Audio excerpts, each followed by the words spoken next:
Hi guys, good morning. This is Dan. Welcome to Engelgeist. For those of you that are new, welcome. For those of you that are returning back, welcome back. And for those of you that support me over on Patreon, thank you so very, very much. Your subscriptions mean the world to me. They help keep the channel going, and I super appreciate them. Anybody that's interested in supporting the channel through a monthly subscription, please feel free to go over to patreon.com.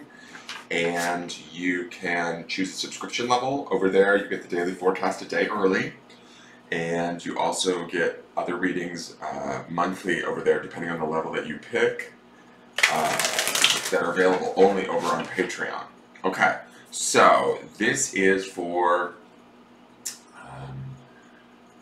I'm sorry, I'm just drawing a little bit of a blank. It's early this morning. I woke up very early this morning. I don't know why. I keep waking up very early. It is Wednesday the 18th for November, Wednesday, November 18th. It is, you guys know my drill, like, it's not necessarily solely set for that date. Whenever you see this video is when you're supposed to see it, so trust that. Take what you need and kind of leave the rest. If anything doesn't make sense, don't worry. It doesn't mean anything's wrong or bad. It just means that you might be working on something different at this time. If you choose to make any decisions surrounding your life, around this video and having watched it, those decisions are ultimately your responsibility. So, you know, take this message and use it where it fits.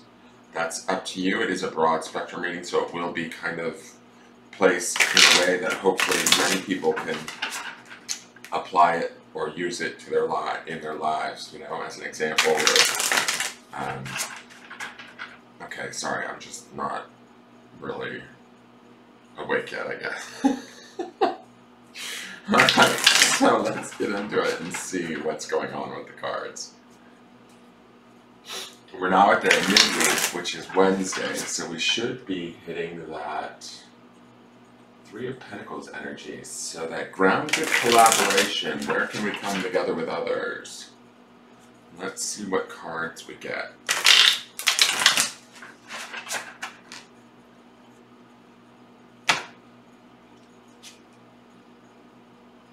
Interesting. Okay. I'll take it. So we've got the Wheel of Fortune. Okay.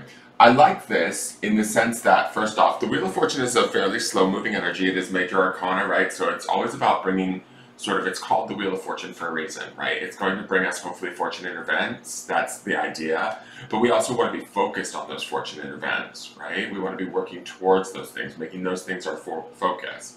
This cat has his hands on the wheel. He gets the choice in how to spin it.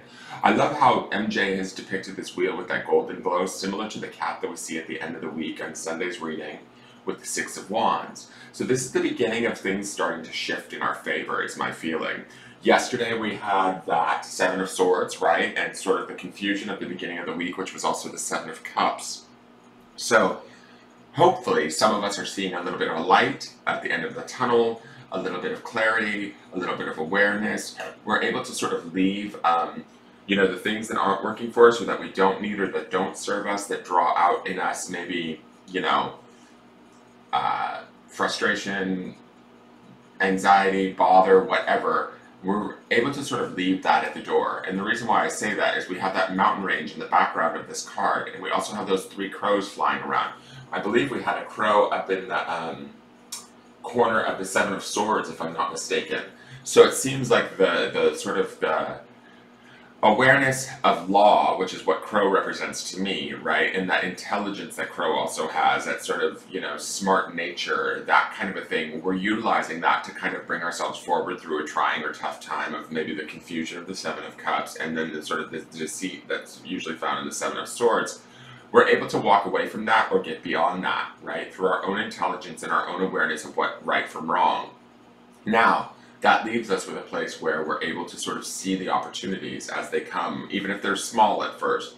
We want to focus on those opportunities. We want to take, like this cat is doing, we want to take our hands, be thankful for them, place it on the wheel and start to spin the wheel, so to speak. It's like a giant cosmic game show, people. The empty branch to me speaks to this idea of maybe things being a little bit bleak or harder. Maybe that was earlier in the week for you guys. It might have been earlier in this year, where this year feels a bit like a dumpster fire that we've all had to deal with. But I love the bird sitting on the top of the branch here. He looks like he's ready to sing his song. We have this snake of transmutation, right? To me, snakes always take sort of things and transmute them into knowledge or awareness, experience, that sort of thing. There is a slight bit of danger here, like the snake could eat the bird, but I feel like the bird is there to herald in the blessings. The snake is also to take sort of the bleakness of this branch and transmute it into an experience that the bird can then sing about. Does that make sense? I hope that makes sense, but I kind of feel like this is a positive in all of this. This is a dawn of a new day. This is also, we have all of these poppies again, which is a theme in these cards. To me, this is about growth and, again, learning, evolution, our own personal evolution, and being excited about that, right? Maybe facing the challenges a little bit more prepared, a little bit more enthusiastically. The snake also is about, you know, transmutation, which would be about taking those challenges or maybe the bleakness of this year, the struggles that we've dealt with this year, and kind of transforming them into higher learning, knowledge, you know, moving beyond them in a way. And that's what brings in this energy, I feel like, of this bird that allows us to sort of sing a new song of a new future, of a new hope, of a new dream, right? So the one thing I will say, you know, the Wheel of Fortune has a bit of a slower energy, so it takes time and patience, but it also takes focus, right? It takes dedication. The wheel rewards those sort of aspects of ourselves. Remember that Three of Pentacles is underneath this, which would be a slower energy. It is sort of also about focusing, about collaboration, about coming together with others and creating like manifested physical ideas or ideas manifested into the physical form that actually create abundance, right? And the excitement around that. So I like that this wheel sits on top of it, meaning we're bringing things into perspective, hopefully. We're getting centered. The Three of Pentacles can also be representational of, you know, the Holy Trinity, the mind, body, and spirit, or at least what I consider the Holy Trinity of each individual person, not the Holy Trinity of like a church, which would be the Father, Son, and Holy Ghost. For those of you that are more religious, I'm not trying to be insulting. There's numerous, you know, sort of trinities, but I'm referring to more the mind, body, spirit, where that Three of Pentacles could represent, for those of us that are in, you know, isolation mode or chilling alone in our homes and we don't have many opportunities to collaborate with others. The collaboration could be taking place within ourselves, where equal parts of who we are coming together in, you know, thought or action and producing new avenues or new things to get inspired and excited about. Now, if that's the case, this Wheel of Fortune says, great, go for it. Be patient, stay focused, stay diligent, and allow the universe to sort of set it up, or the Wheel of Fortune to kind of set things into motion. Sing your song, sing your truth, transmute negativity into, you know, a positive focus. Be grateful in a way for the lessons that we have gone through, you know, even if it's this bleak last year, like find some semblance of gratitude for that. Because in some ways it has forged you and brought you to this point ultimately. And all of that gets rewarded by the Wheel of Fortune. Ooh, ooh, all right. This is a beautiful card. So this is Stardust, number 41. And it's number 5, right? 5s bring about change. And change certainly would come with the Wheel of Fortune. When I look at this, there's a peace to this card, there's also a darkness to this card. And what I mean by the darkness is it's like it ties into the peace. It's about sort of becoming one with the stars, becoming one with the more silent portion of ourselves, the more quiet, docile portion of ourselves. This also brings up a little bit of that star energy, the star card, right? Which is about, you know, wishes being granted. When I look at this Stardust, to me it sort of feels a little bit like the opportunities are there for us, the change is available to us if we seek it. There might be numerous options or pathways, that's the you know, multitude of stars that we see here in this night sky, but all of them ultimately in some way, shape, or form are beautiful. To me, I get this feeling that even with the Wheel of Fortune here, that no path is a wrong path.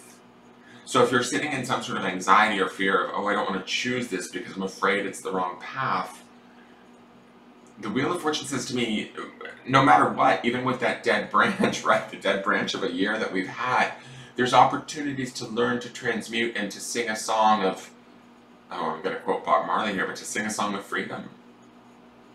Redemption song. Maybe listen to that today, guys.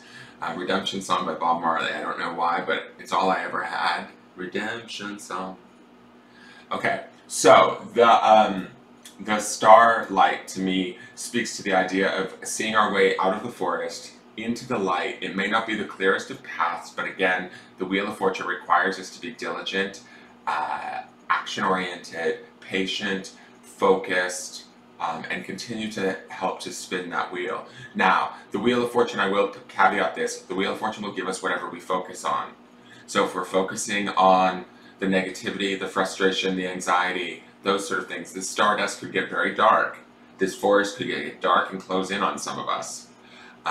Will that harm us? I don't want to say it will harm us. It could slow down our production of getting to the positivity of the Wheel of Fortune, and it will certainly teach us more about how we operate and why. So I do see that there is, you know, this isn't all just, how do I want to say this? It is all very much a positive message, and it's grounded in that Three of Pentacles energy, which is logical, productive, steady. But for those of you that might be, you know, stuck in a rut, be mindful, because we will, with the Wheel of Fortune present, we will get more of said rut.